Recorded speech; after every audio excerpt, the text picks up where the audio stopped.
Hey everyone, welcome to another episode of Renton Reflex. Have you ever had the experience of checking out a movie that turned out to be so bad that you felt completely duped and misled after what it had promised in the advertising? Well, I may not have been alive when this movie first came out in theaters, but if I were, I would have been completely ticked off at what it had to offer.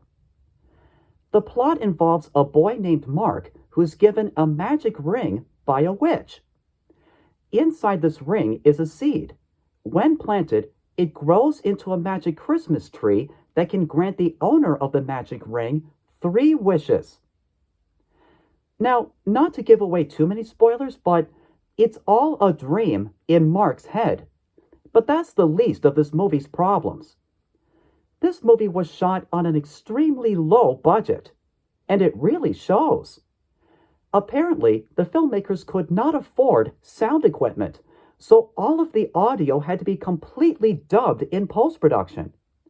This is evident by how sometimes the audio isn't always perfectly in sync with the footage, and how it sounds as though the audio were recorded in a studio rather than live and on location.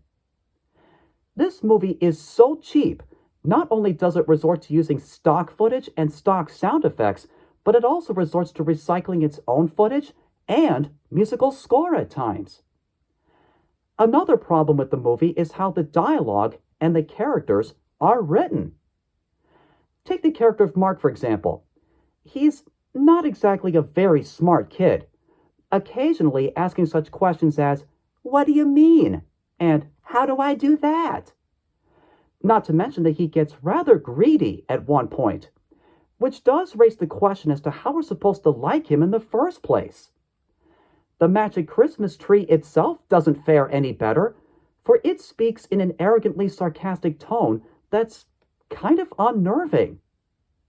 Speaking of unnerving, there's also an evil giant in this movie. He's nothing more than a 7-foot-tall large man who recruits greedy children to be his slaves. If that doesn't spell creepy, I don't know what does. Even Santa Claus makes an appearance, though he's not exactly the jolly, boisterous character we all know. Instead, he acts as though he's a bit senile and disoriented. But that's not even the weirdest part. Some of the choices put into the plot make absolutely no sense. Like there's this one scene in which Mark's father tries to start the lawnmower and fails at it repeatedly. And believe me, when I say it feels as though that scene goes on for eternity. When he does finally get it to work, it makes clown car noises.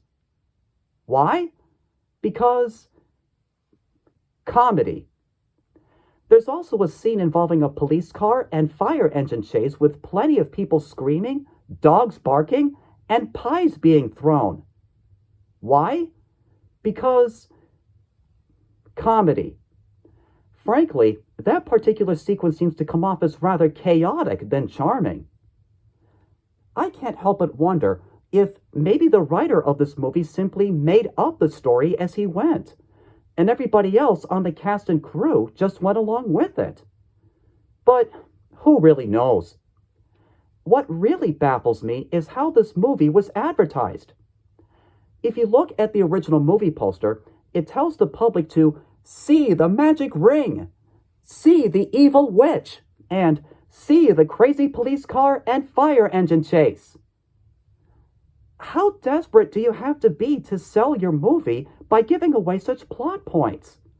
This isn't a sideshow for a traveling circus. Even the back of the VHS box, released by Good Times Entertainment, gets the plot synopsis all wrong. On the box, it talks about how Mark, who is referred to as Chris, uses a magic ring to save Santa Claus from an evil giant. I'm like, what are they talking about? That doesn't happen in the movie. Sure, it does feature a magic ring, Santa Claus, and an evil giant, but not in that way. That VHS box is a prime example of completely false advertising. As for the movie itself, I'm just astounded at how really bad it is. In today's PC world, for a movie like this to be made, let alone for kids, it's actually a little bit scary. If you think about it.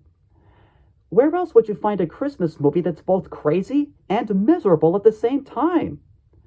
The fact that it runs just a little under an hour, which is relatively short, yet feels much longer than that, really says something about how incompetent this movie is.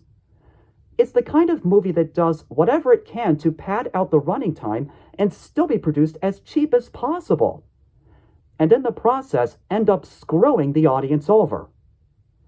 I'm not even sure if this movie's worthy of a recommendation. On the one hand, it is kind of a fascinating wonder to try to comprehend what the filmmaker's intentions were and how the creative process went. But on the other hand, it's still a poorly written, poorly directed, poorly acted, and poorly conceived piece of celluloid. If you're a glutton for bad holiday movies, let alone the type that turn out to be really weird and unintentionally creepy for kids, then this movie's for you.